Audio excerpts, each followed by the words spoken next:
Jenna, welcome to the podcast. I'm so excited to have you here today. And obviously, huge shout out to homeboy Rick for getting us connected that way. For people who aren't familiar with you and all the incredible stuff you're doing out there at BYU currently, would you mind filling them in a little bit about who you are and all the amazing things you've got going on in the world of sports and beyond that way?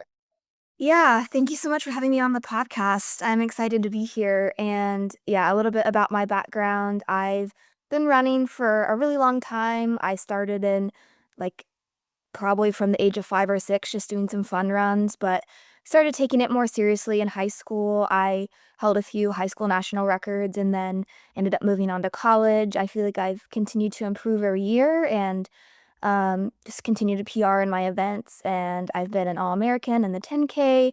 I also helped our DMR team last year in indoor win an NCAA title. So lots of great things going on here at BYU, and I think the biggest thing that I'm proud of is just how I've continued to improve every year despite adversity and challenges. But I just have so much love for the sport, and I'm really excited to continue on my journey. Running since like 5 years old. My goodness, I don't know what I was doing at 5, but I can tell you right now, I was not running and certainly never came close to the level that you're at. If anything, Jenna, I feel like you're almost too humble. Because correct me if I'm wrong, but I believe you've got, like, state records in Tennessee, and you were, like, a Gatorade Athlete of the Year and all these crazy things. Like, you were very, very highly accomplished in both cross country and track and field, from my understanding that way. And you did it in events that I can only dream of even finishing that way, like a 10K, for example. I think I've run above 6 miles like 2 or 3 times in my life. And I was just like, this is a feat, let alone to actually be racing it and completing it in a like ridiculously competitive time. Like, it is insanely impressive to look at the accolades that you've done that way across a variety of different events there, from a 3K, 5K, 10K, DMR, and mile and beyond that way. Do you have any personal favorite events that way, or anything along the like cross country versus track and field line? Because I talk with some runners that prefer one over the other and that sort of thing. Like, give me kind of a rundown on the events and what we like and how we've accomplished so many incredible things in what feels like a short time. Well, thank you. Yeah, I feel like it's part of what makes the sport fun is being able to kind of test your limits in a lot of different events. And so I feel like the older that I've gotten, the more I've gravitated towards the longer stuff. And so when I first came to college, I could not have imagined doing a 10K on the track, especially the fact that it's on the track and it's just so many laps and that can get kind of monotonous. But people even told me in high school that they thought I would be a really good distance runner, especially like more so on the 10K side and beyond. And so I was really excited to try that out. I think I did it for the first time 2 years ago, and I just really loved it, and I felt like I had a lot of potential in the event, and that was the year I ended up becoming an All-American in that event, and so that was really cool for me to see that potential shine through, and so I would say the 10K is probably my favorite, but as I've been in college over the course of these past few years as well, I feel like my speed has developed a lot, and I feel like that's so crucial because I've been able to contribute on, like, some of our distance medley relay teams and do some, like, shorter reps in practice really fast, like, sometimes we'll do some time trials, and so it's fun to do shorter events as well and just kinda see the progression of my speed and see that translate to, like, the 3K, 5K, and all these other events because ultimately, the faster you become, the faster you can get at some of those longer events as well. So I really love it all, but I definitely find myself gravitating more towards some of the longer stuff. What do you feel like has helped you the most in developing that speed component from a performance side of things that way? Because I'm sure you know as well as most people that running is more than just go and run for a distance. Like, there's so much that goes into the training and all the different elements of what we see in race day, right? It's not just run a little more, run a little bit more. There's a strategy, there's a plan, there's sometimes tapering that comes into account that way. So what do you feel like from a training element has led to the performance gains that you've been able to see and stack up year after year? I feel like ultimately a lot of it has to do with just getting older and getting stronger as you get older. I feel like our program as well does a great job of kind of incorporating some of the speed stuff because I would say I naturally have a little bit bigger aerobic engine, but when it comes to speed, it takes me a few workouts to kind of, be able to unlock that and really be able to showcase the speed, and so I feel like, especially in the last couple years, I've been doing some faster stuff in practice that's really helped bring out that side in performances and just some of the shorter events, so I've been really happy with that, and I think besides just practicing it and getting more repetitions with that fast stuff, like I kinda mentioned a second ago, just getting older, getting stronger, really plays a big part in that too. I would imagine. What does the strength and conditioning look like for you on the typical week that way? You know, it's funny because I feel like a lot of times when people think running, they think about running. They don't think about the strength training and other elements that go into it. But it sounds like for you, that's a very key component of the performance you've been able to experience that way. I love strength training, and I feel like there's a lot of little things that you can do behind the scenes that really add up, so I feel like typically for our practice, we'll do 2 workouts a week, and we're in the weight room twice a week, and so, I really love lifting. I feel like it helps develop strength in a lot of ways for me, but we also have a lot of good resources at BYU to help us, just make sure that everything is feeling good and we're optimizing our performance. We have a strength trainer in the weight room, Braden. He has a pretty big social media following as well, but he's been great to help give me some like plyometrics to do to kind of help make sure that my legs are staying even and balanced and just help make me a little bit more poppy. And so I feel like that really helps with some of the faster stuff as well and just um, overall staying healthy and injury free. And then we have another like PT in the area as well, and Scotty and some great trainers. And so I feel like some of the little things as well, like using a mobile board for mobility and some other things like that, also just play a big role in keeping me healthy and yeah, also developing some of those other necessary components needed to perform at your best. It's so funny to me to hear someone mention the Mobo board because Trey, the inventor of the Mobo board, has been on the podcast and he literally just emailed me not too long ago about coming back on. We love the Mobo board and everything about that. So I just find it so funny because I almost never hear people bring that up. So to hear someone bring it up is huge. But to your point, it's really a team component to performance. It's not just one individual. You know, sure, on race day, it's kind of just you out there. Sure, there can be tons of other people watching, yelling, support, and all that sort of thing, but they're not running the race with you or for you on race day, but they're certainly going to help you prepare. And it really takes a village, right? From physical performance to mental performance to if injury enters the picture or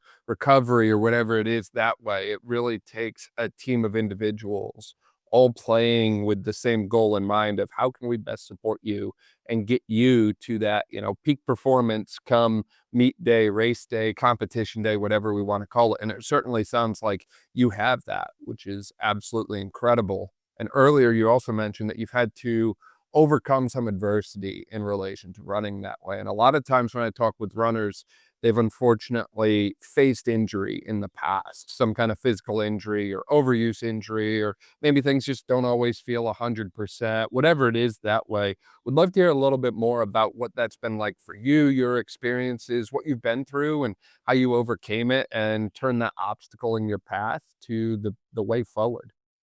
Yeah, I feel like the like adversity and challenges that I faced in sport have actually been really like incremental into helping me become the athlete that I am because I feel like without those, you don't really learn how to like really find the love for the sport when things get tough or find who you are outside of the sport and a bunch of other things of that nature. So I feel like in general for me, like the transition from high school to college was hard.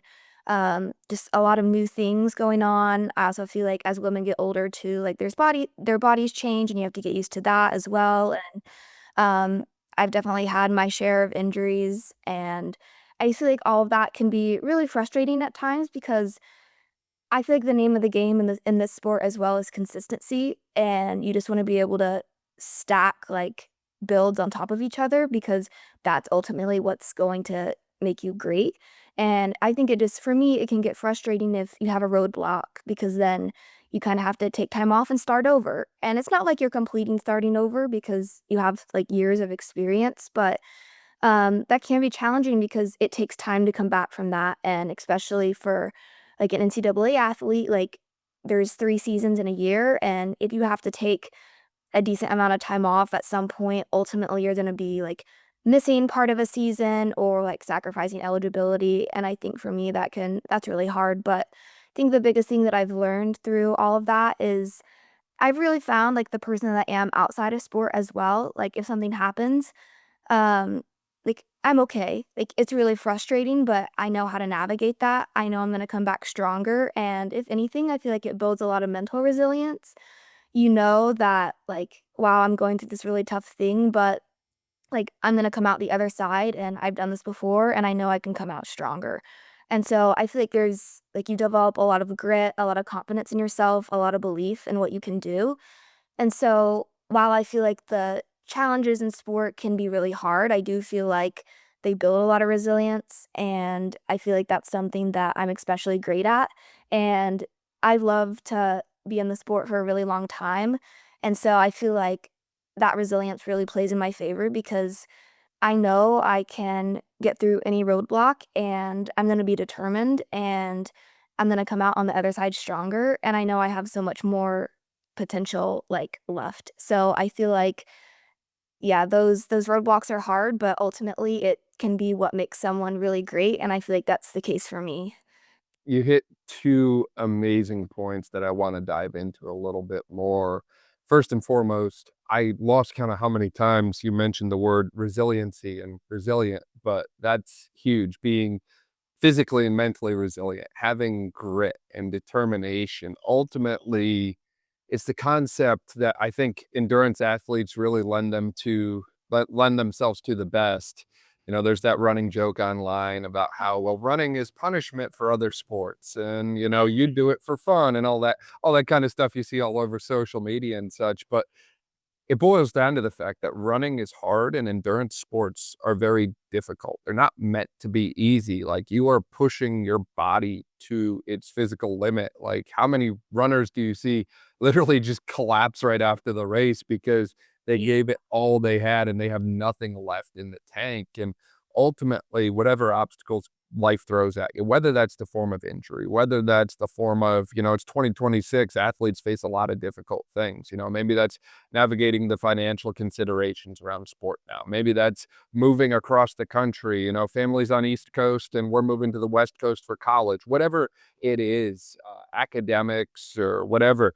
Stress is going to happen. Obstacles are going to happen to the athlete, unfortunately, but it's not what happens to you, but what you choose to become and how you choose to define yourself in those moments that ultimately develops the character and the other components that I think a lot of people think of when they say, "Oh, sport teaches you so much about life." It's not just playing the sport, it's all of the difficult things that you endure and overcome while engaging in the sport, I think, that ultimately take you to that higher ground of life long term. And I think that's a huge element because ultimately sport unfortunately ends for everyone at some point. You know, maybe it's in 10 years or 40 years or whatever it looks like, but eventually that career closes. But the lessons that you take from it continue to impact you and those around you for your entire life if you choose to make the most of those opportunities and choose to rise to the occasion when the going gets tough, for lack of a better way to put it.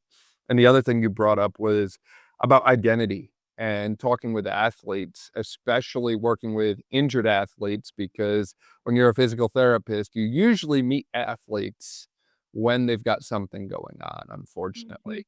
And many of them realize that their identity has been in sport the entire time. And now that they're injured, now that sport is not the main thing, everything kind of goes haywire, for lack of a better way to put it. And this is an area where I feel like incorporating mental health providers, sports psychologists, and all that sort of thing has been very overlooked for a long time because I'm not an expert at this and I don't claim to be. I don't play one on television or anything of that sort, but I do recognize that there's something about identity and having an identity beyond sport, whether that's relating to your family, whether that's relating to your faith and what you believe in, whatever it is that way. It's just having an identity of who you are beyond just what people see you for on competition day, I feel. And I feel like that's not talked about enough, yet it's one of the most important lessons for athletes to pick up on. I totally agree. I feel like I really started working on that more so in high school because it was towards the end of high school and I had gotten my first injury and I just didn't really know what to do with myself. And I felt really lost and I felt like I had dedicated and put so much of myself into sport that I didn't really have much outside of that. And that's something that I wanted to change and do differently. And so I feel like a lot of that too just comes with like, thinking, like, "Who am I? Like, what are other things that are really important to me?" And so, like, for me, my faith is really important to me, my family, my friends. I'm a big animal person. I love spending time with my dogs, and just a lot of other little things in life as well, like, now more so, I'm really interested in my major as well, like, I'm a communication disorders major, so I'm really interested in, like, speech and audiology, but there's all these other outlets that I feel like don't take away from your sport that but can actually really add to it, because for me, it's important to keep a good sport-life balance because I care so much about the sport and, like, it means the world to me, but there's other things that are just as important as well, and like you touched on, sport isn't something that lasts forever, and while it is a big part of who I am, I feel like there's other things that really help complement it as well and help keep me grounded. So, yeah, I totally agree with that, and I feel like identity outside of sport is crucial. I personally believe very strongly in James Clear and Elon Musk. They all have this theory. They call it the four burner theory, which essentially means, your four most important things in life. You can't keep all four on and burning hot at the same time. Something has to give that way, whether that's your involvement in sport, your involvement in faith practice, your engagement with your family and friends, or social life, or whatever you want to call it. If you think of your life in 4 buckets, unfortunately, it's not the kind of thing where you can always have all 4 simultaneously, and that quote unquote balance is rather difficult, if not impossible, to achieve for the high performing athlete and the high performing individual that way. Yet it seems to me that you're able to keep a sense of balance and find a way to kind of do a little bit of everything all at once. How have you been able to accomplish that and achieve that? Because I know a lot of athletes that struggle with that. They go all in on one thing and all the other things just seem to fall to the wayside. Yeah, I think the biggest thing for me has been, like, learning from past experiences, and because I had some of those experiences in high school where I felt like I was just so invested in the sport that I didn't really have a life outside of sport. I thought and like you said too, like, it is hard to keep a equal balance of everything, but I do feel like it needs to be somewhat of a balance to where, there's other things in your life that are providing you joy and happiness, so that way if something isn't going well in sport, you're not totally destroyed and feeling like just really bad about life as a whole because life is so much more than sport. So I feel like for me, the key, especially with running as well, because it really is something that I care so much about and I dedicate almost all of my time to, I feel like it's important to not stay too high or too low. And I've talked to some other teammates and people about that as well. But like keeping other things in your life that are important and that are really valuable to you allow you to not get too high when things go really well or too low when things don't go well. I think it's better to just stay kind of very much on an even ground and just be able to incorporate those other aspects of your life in that um, are just as important to you because I do care so much about running and it does take up like most of my time, but um, those other forms of balance really help me stay centered when things go well or when things don't go so well. It just keeps a very good sense of it just keeps a good emotional even level. What advice do you have for the other athletes who are looking for maybe some kind of daily routine or daily thing that they can do to help kind of keep themselves centered and grounded and understand kind of where they're at and some of those other things that you just mentioned there, the importance of them, how to balance them, and so on that way. Some people go the like mindfulness and meditation route, and some people go more the journaling route, and some people prefer to talk about things with different people that way. What kind of advice do you have for the athlete who says, "Hey, look, I know I need to get better about this, but I don't even know where to begin, where to start with this?" I feel like for me, something that's really helpful is kind of making a list of things in your life that are really valuable to you and just kind of meditate and think about, okay, like, what are some good ways that I can better incorporate these things while not like sacrificing my performance in sport as well? Because I feel like there's definitely ways to do that. And then another big thing that I've really liked is like, utilizing, like, a sports psychologist and really being able to talk about it with somebody because, when you know that someone's on your team and they're trying to help you, I feel like it just means a lot, and being able to kind of express those feelings and find ways that you want to better yourself can really help in sport and in life. So I feel like, utilization of, like, a sports psychologist has been really helpful for me as well. Yeah, no, that's huge. That's huge. And obviously, we discussed the mental side of this a lot, but the physical side is also probably just as important, especially for a high volume sport like running that way. The actual physical recovery from training and strength training and all the different things that y'all do at the end of the day that way. So I just have to take a shot in the dark, and I'd assume that maybe we use some rapid reboot recovery boots or something like that to help us feel better after we do all these crazy things, and maybe a few other modalities as well, if I had to guess. Yeah, for sure. Our team actually has something worked out with Rapid Reboot where we're all provided, or most of us are provided, a pair of boots. And so I feel like that's really helpful, like before hard workout days, or just times when you feel like you need a little extra recovery. It's really been great for me to use them like before hard workouts or just like 3 to 4 times a week to really get like a good flush and help my muscles feel recovered. But besides that, I feel like I really like using, like, foam rollers or, like, some of the stick rollers. I like using a lot of the resources that we have, like, at BYU and in the training room. We have, like, cold tub, hot tub, sauna, like, all of those things are great as well, but I feel like the biggest forms of recovery are really, like, sleep and nutrition, which aren't necessarily tools, but things that athletes do individually on their own, and so I really try to keep those a top priority to just make sure that I'm, feeling recovered and just, ready to give my best each day. How did you go about developing your own kind of personal nutrition strategy, if you will? Because that's something I hear a lot of runners discuss, but many seem to struggle with that way. In fact, just a couple weeks ago, I was catching up with someone I know who had just run a marathon, and they were telling me that their time wasn't nearly what they wanted it to be because they felt like they messed up their fueling strategy. And whether it was gels to water intake ratio or not enough in or whatever it was, that's beyond my scope of practice that way. But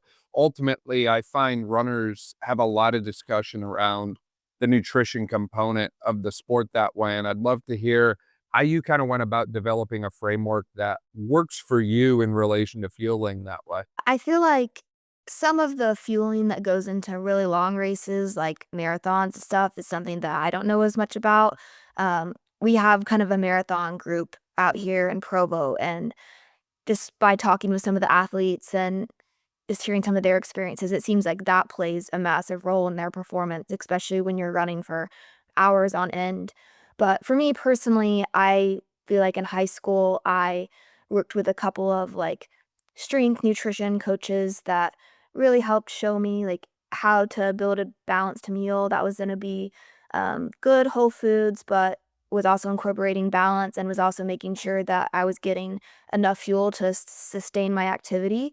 Because I feel like that's something that everybody needs to learn. And sometimes at the beginning, you think that you may know what's going to be great, but you really don't until you learn from somebody else. And so I feel like I was fortunate enough to have some really great resources in high school to help me develop, um, yeah, like I said, how to build a balanced plate, how to eat enough really good, colorful whole foods, and just to help me perform in the best way possible, and to make sure that I'm getting enough to sustain all that I'm doing. So I definitely think it's a huge factor in just staying healthy in sport and performing at your best.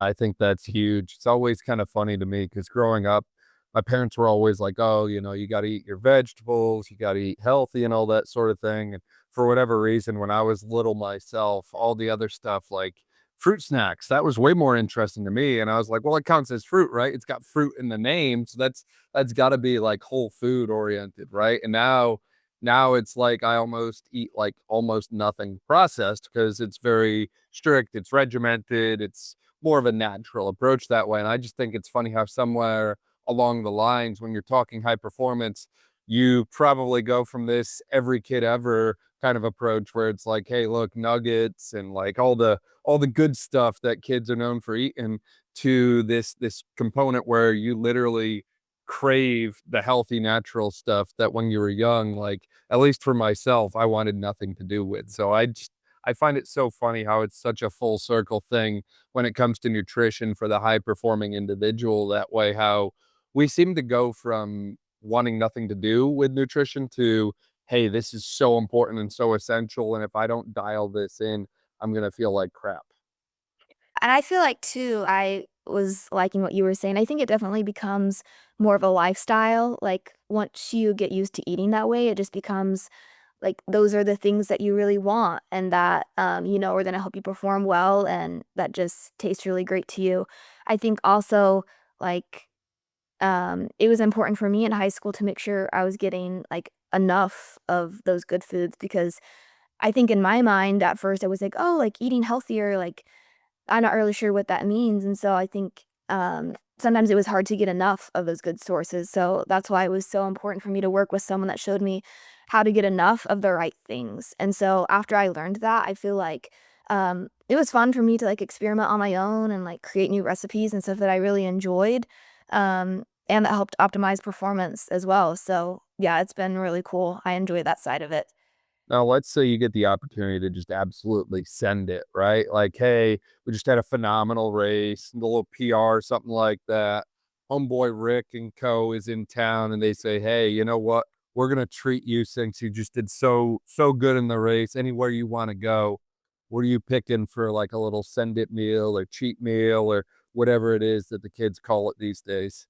Yeah, that's hard. One of my favorite meals I would probably say is tacos. I really love tacos, but, I really like dessert as well. Ice cream's one of my favorites, so would definitely have to be getting some of that. Yeah, no, I'm right there with you. It's one of those things, self-proclaimed big back, so always gotta bring the big back energy, whether we're going out for Mexican food or Italian food or barbecue, because that's a big thing in Carolina, and I'm all here for it, or, you mentioned ice cream, like, when it comes to dessert, like, there's no half in, half out, at least for me, like, you just gotta send it and go all in, and I think knowing that, like, 80% of the time, let's say, making that number up, you're accountable, you're eating what you should, you're doing all the right things, makes that 20% of the time that you go off plan much easier to manage and deal with. Because I know personally I couldn't eat ice cream every single day, but if I get to do it once a week, I am going all out on it. I'm gonna feel fine the next day. No, absolutely, and I feel like it's yeah, mentally and physically healthy for people to do that every once in a while too, like, a kind of another component of, like, that balance. Just, yeah, keeping a good balance in everything that you do. But, yeah, I totally agree. Now, what advice do you have for the next generation of runners who is listening to this, or maybe they're, where you were about 5, 10 years ago, and they're in school and they're looking and they're like, you know what? I wanna run at Division 1 level. I wanna make it to the college level or maybe even go beyond the college level because I'm hearing more and more that professional running is becoming a thing, which I'm super excited about, and I can't wait to see how that develops in the future that way. What kinda advice or insights do you offer to those who literally want to be in your shoes in the future? I think the biggest thing is not going too hard too early. I feel like you wanna make sure that you're progressing in the right ways and making gains in the sport, but there's really no rush to be doing anything super intense, at such a young age. Like, if you love to run, I think that's amazing to get out and enjoy the sport, but until you get a little older, there's no need to, like, over push it. I think just enjoy being a kid and enjoy doing multiple sports, and I also grew up playing soccer, so that was really fun for me as well, but, um, I think, yeah, just keeping it really light and fun and making sure that you're really developing your passion for the sport, and I think if you do that, it really help keeps that competitive drive going and helps you be excited about what's ahead. And as you start getting older, you can start ramping up the intensity and doing more, and it's going to be done in like a healthy and sustainable way. But I think besides that, just making sure that you're kind of listening to mentors around you as well. I feel like you can learn so much from coaches and a lot of resources out there that are used to help like just young boys and girls in sports. So I think it's really important to just become educated about the sport and yeah, really listen to others and take their advice. Build on that point we mentioned earlier about the importance of surrounding yourself with the right team of individuals to support you in your goals, whether that's running or literally any other sport that way. Having the right personnel around you makes that climb to achieving your goals much more sustainable and much more straightforward, I would say that way. What kind of advice do you have for people looking to build that team as far as, a lot of areas, there's multiple people that do the same thing, right? Where I lived in Maryland, there was like 4 or 5 different strength and conditioning gyms for athletes in a very small area. Here where I am in North Carolina, there's one every few miles. Like there's dozens of them all over the place that way. What advice do you have for athletes who are looking at all these options that they have, which is great that they have options, but it's almost also a little overwhelming at times where it's like, should I go with this facility or that facility? Should I work with this nutritionist or that one, this sports psych or this mental performance coach? Like there's so much to sort through that way. What kind of advice do you have for them when they're trying to just streamline that process of who do I even surround myself with? I feel like it's great that there's all these resources out there, but like you said, it can definitely be hard to know like, oh, like which one should I do? And I feel like for that, it's great to do some like background research on your own and kind of find out a little bit more about like different facilities or coaches or nutritionists. But I think besides that, honestly, just reaching out and having a conversation with them and kind of getting to know some of these professionals and learning their values and seeing if they align with yours and if they're a person that is going to be really like supportive of you and your dreams and goals and do they have a plan to help you get there.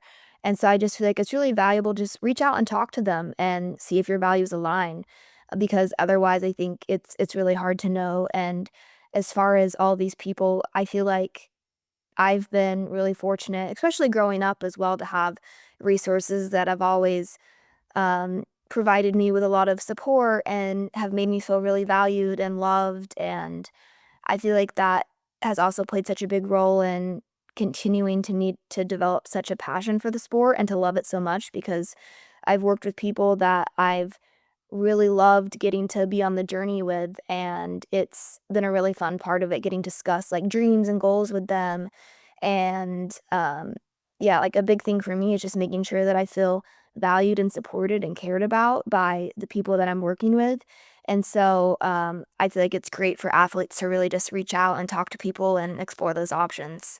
I could not agree more. I think they call them soft skills for whatever reason, but ultimately the person side of things to me matters just as much, if not more, than what someone knows, right? Because ultimately, a lot of these people are smart. They all have degrees, they have certifications, they did all these crazy con ed things. Like now more than ever, the intelligence level in these professions just seems to be going higher and higher and higher. But the person element to me seems to be something very difficult to find. I can't even begin to tell you how many times I go out somewhere and for whatever reason, this bothers me more than it probably should. But like, if I go out to the restaurant, like last week, we went out for Mexican food, right? And we're there, and there's this other group there, and all of them are on their phones at the table. Like, no one's talking to each other. No one's like everyone's just typing away on their phones, and,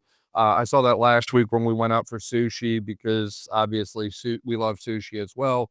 Same thing, and it just bothers me. It's like, have we literally gotten to the point where we literally cannot sit down and just have a conversation about what's important and what matters face to face with each other? And it's like, if we can't even do that in a comfortable setting, like when we're eating phenomenal food, how do we do that when things are a little uncomfortable or things are a little bit difficult? Whether that's related to performance considerations, overall health considerations, rehab considerations, just typical person to person stuff, right? Like if I'm working with an athlete, I want to get to know them and I want to get to know their story and who they are and kind of the background of them and not just look at them like another number that's coming in and walking out of the training room. Like I really want to give them a more person centric experience. And ultimately, if all of those soft skill type things aren't even in the picture, then I don't feel like you're able to do that, regardless of what profession we're talking about. I totally agree, and I feel like the communication part that you were talking about as well is just critical to be able to develop because if you can't talk to people about things that are important to you, I feel like you're ultimately not gonna get what you're looking for. Because you have to be able to maybe sometimes have those hard conversations or even when you're getting to know someone, talk about, "Yeah, like, these are the values that are important to me, these are my goals, like, these are some things that I feel like would help me, and, like, these are the things I wanna do in order to get there." And by having those conversations, you're gonna find the people that are gonna be best suited for you, and, um, kinda piggybacking also off of kinda like the phone thing, I feel like we're in a day now where, like, social media is huge and a lot of platforms, and I feel like those things can be used for so much good, but I feel like there's a time and a place for those things, and you also need to know, like, when to put it away and when it's not going to be, um, something that is good for you in that moment. I feel like for me, I've especially had to learn that with social media as well. The only social media I have is Instagram, but I feel like it can be so easy, like, people talk about, like, doom scrolling or all of this stuff, just, like, wasting time scrolling on all of these things, and while I do feel like sometimes there's a time and a place for that, I also feel like, you're missing out on a lot of, like, meaningful connections that you could be building with other people, whether that's, like, at the dinner table or you're at school or you're just out in the community trying to like network and make connections. I feel like there's a lot of that that is being missed out on because of how much people are on their phones now. And so I feel like it's important for me to either like limit my time on some of those apps or to be very aware of how much I'm spending on it because those things really do make a big difference. No, I could not agree more, and it's funny because when I was younger, when I was in high school, coming from a middle of nowhere small town public high school, graduated in a class of 45, all I wanted was to be known, right? You see all those people, because this is early days of Instagram, early days of Snapchat, which I feel like, the high school population now would probably have nightmares about this, but back then they actually displayed your Snap score publicly and they had like a best friends list that anyone could see. Like it was crazy what you could see on these social media things that way, but, like, ultimately, it was a small school. There's very few people, and you're able to see these people out there who had a big following, who had a big reach and impact, and you think, "Man, I just wanna be like them," and then you start to get some traction, and, like, if I look at my phone right now, there's gonna be about 100 unread text messages, and you start to realize, like, "Hey, maybe there was more value in that peace and quiet than this constant noise that way," because it's like there's something beautiful about stillness, and I think stillness and silence can actually be the key, and having that ability to kind of step back slightly allows you to, when you decide to push forward again, allows you to push forward with a more clear head and a more clear path forward, for lack of a better way to put it, but, I feel like we could probably talk about that all day long. I didn't mean to get all philosophical on us here. It's just kinda the way things went that way, Jenna. Now, you mentioned a number of times that you're very interested in, speech communication. Obviously, you studied that, and that's kind of the future that way. Walk me through what that looks like and kind of where you see yourself in the future. Is there like a specific population you want to work with, or kind of where's your head at on that?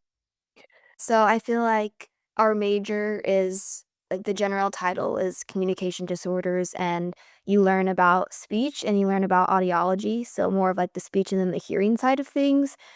And as I've kind of worked my way through the major, there's like speech classes, language classes, and hearing classes. So you get to learn a little bit about everything and really gives you time to think about what you could see yourself doing in the future and who you could see yourself working with. And I feel like for me, I gravitated much more towards the hearing side of things, which is like the audiology approach. And so in order to pursue that, you need to do a AUD doctorate degree. And there's a couple places in each state that normally has one of those, but I feel like I would love to continue to pursue that and to go to graduate school to continue my degree at some point, to complete that. And I feel like that's another thing that I'm really passionate about that helps contribute to like that sport life balance. But, as far as, like, specific people that I'll be working with, I think there's a lot of there's a lot of wiggle room within the field to work with kids, adults. It just kinda depends on, like, your specialty or, like, more of where you want to work. So I feel like with audiology, you can work with could have, like, a private practice, or you could work at a VA for veterans or a hospital, so there's a lot of options within that, which I really love. So, as far as moving forward with that, I think it's something that I always want to include in my life. I'd like to continue on, to get my graduate degree and, do that alongside running as well because I also want to be in the sport for a really long time. So I think those 2 can coexist together pretty well. And I think that's one of the beautiful things about a sport like running is going back to what we said before. Sure, eventually it would end, but there's people that are running competitively into their 80s now. Like, it's unreal the longevity component that that sport has, and I truly think there's something powerful about that ability to have a sport that can literally stay with you for life and that you can kind of grow with that way. I think that's incredible, and I cannot wait to see how you balance them and work with both in the future. Thanks. Yeah, I'm excited about it. Now, I realize, Jenna, we could probably talk all day long about so many different topics that way. You're truly incredible in every aspect that way. I've really enjoyed chatting with you today. As we've gone through things, is there anything we missed or anything else you wanted to cover that maybe we didn't get a chance to? Yeah, no, I loved all the conversation. I feel like that was great to talk about, like, a little bit about, like, my running background and some other really important aspects of the sport that I feel like would hopefully be, helpful to others and provide some good insight. So I feel like it was great. For people who wanna find out more about you and keep up to date with your running career and all the things that you're doing online and so on that way, where can they find you online, Jenna? Yeah, I feel like the best way is through my Instagram account. It's provo_Jenna for anyone that wants to follow along and, yeah, keep updated with what I'm doing. That's awesome. We'll link to that in the description below too. That way, if you didn't quite catch it, you can just click there, follow Jenna, and keep up to date with all the incredible stuff that she is doing. Jenna, once again, thank you so much for your time. Thank you for being here. And another shout out again for Rick for getting us connected and making this happen. Thank you.